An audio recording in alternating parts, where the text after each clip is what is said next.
Find me.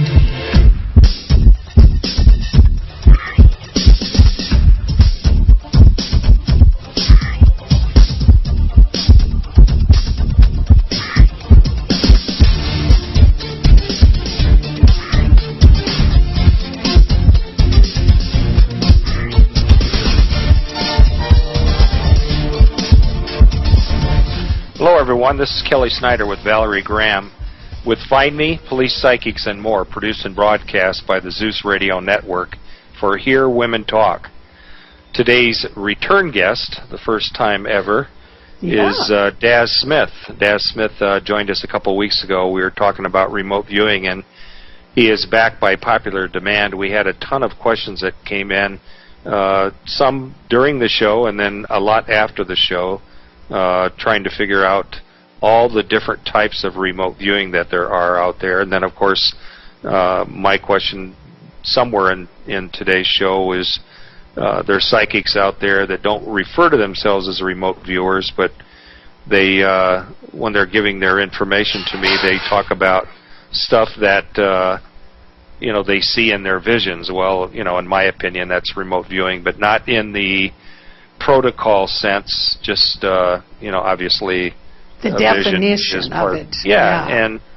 And also wanted to let everyone out there, if you do have any questions today, try to get them into the studio at 914-338-1186, 914-338-1186, and Val's on standby to take any of your questions that come in on the chat line. So www.hearwomentalk.com. Yeah, exactly. Hearwomentalk.com. I cut you off a little bit there, Val, but okay.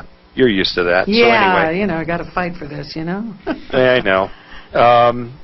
The thing I did want to discuss just before we talk to DAZ Smith again is, remind everyone that the Find Me group has 110 psychics in the group, along with our search and rescue partner, Arizona Search, Track, and Rescue, and all of the different experts that we have that are available. So it's basically letting everyone in the listening audience know that the Find Me group, along with all of its experts, are here to solve and assist police departments in resolving and solving homicides and trying to find missing persons.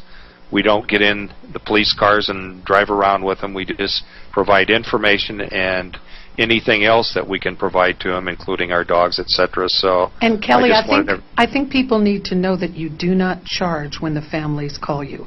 There is no charge for this service, and that is something really important. That all the people involved are volunteering their services. Exactly, and including the founder, Kelly Snyder.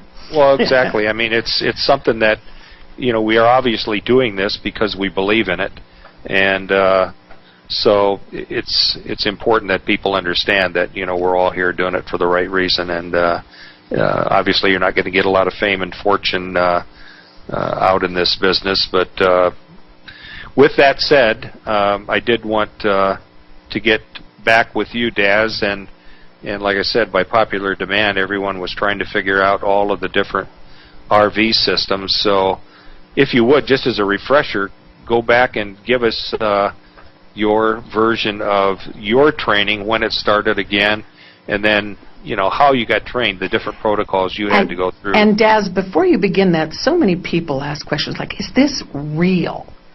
Is remote viewing real? And I know, Kelly, you had said at one time, well, it took a lot of tax dollars. How many did it take for this program, at least in the U.S.? Hi there, it's good to be here again, guys. Yes, remote viewing, it's definitely real. It was essentially a program that happened in the United States military and Intel, involving the NSA, DIA, and CIA, primarily from the years 1972 to 1995, when they ended the program and it went public. So that's over 23 years, and in those 23 years they spent over $20 million exploring remote viewing and psychic techniques, mainly on spying and operations in the Cold War. Psychic spies. Absolutely, yes. What originally happened was they heard that the Russians were spending millions on research programs way back in the early 70s, and the CIA got panicky at this and thought, well, if the Russians are doing it, well, then maybe we ought to look at it at the same time, because obviously, you know, they didn't want to fall behind some kind of psychic espionage war and have people reading their minds. So they set up their own program in some of the best labs at the time at Stanford Research Institute. They initially spent $50,000 to kick off the initial study in 1972, and found it worked, and carried on doing it for the next 23 years. Wow. Who did they have ramrodding the program, Daz? Do you have any clue as to who that was? No, I don't, I'm afraid, no. So I know that. Yeah, I mean, you had mentioned a person's name, you know, the last time we spoke, this Ingo Swann, and, you know, he sort of, as I recall, you said something about him being the, you know, the godfather of the system, and or, you know, someone that was initially involved in the program as far as the teaching aspect. And then, of course, a name that's constantly come up that I've recognized over and over in the past 6 years is a guy by the name of Lynn Buchanan. So Yes. anyway, what any idea?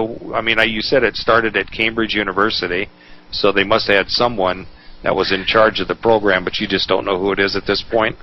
No, it started at Stanford Research Institute. In California? In the US.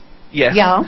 The head at the time of the research program doing the remote viewing was a guy called Harold Puthoff. He was a laser physicist, and accidentally, you know, kind of got caught up in the psychic phenomenon and stuff because he was interested in it. Later on, a guy called Targ joined, and they got to hear about Ingo Swann in New York, who was just coming out of the woodwork and doing some psychic experiments with plants and all types of things in labs out there. So he traveled. What's the deal on him, Daz? Is he like a professor somewhere?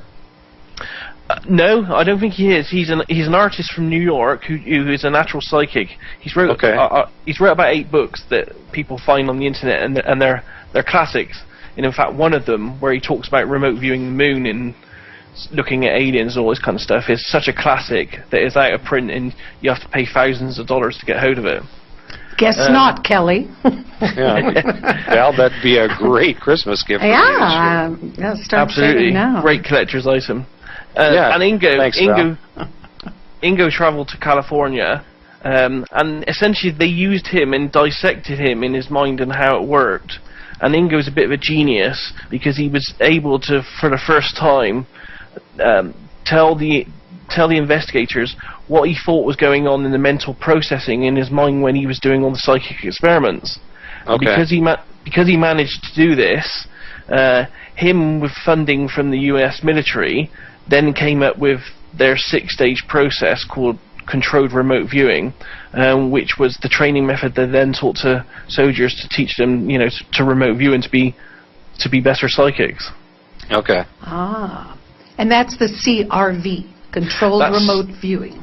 Yes, that's CRV. CRV, controlled remote viewing, is the method that was primarily used by the US military, and it's the method that's kind of filtered out to the public today more than any other method.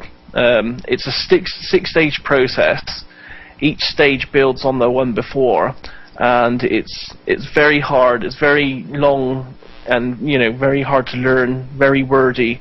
But I've been trained in this technique myself, and I find it much better than my classical psychic training. I guess I'm the kind of person that needed a construct or a mechanism to work by. And CRV does give you this. It gives you a solid structure to get your psychic data down on paper. What are those different steps that you have to take, if you could name all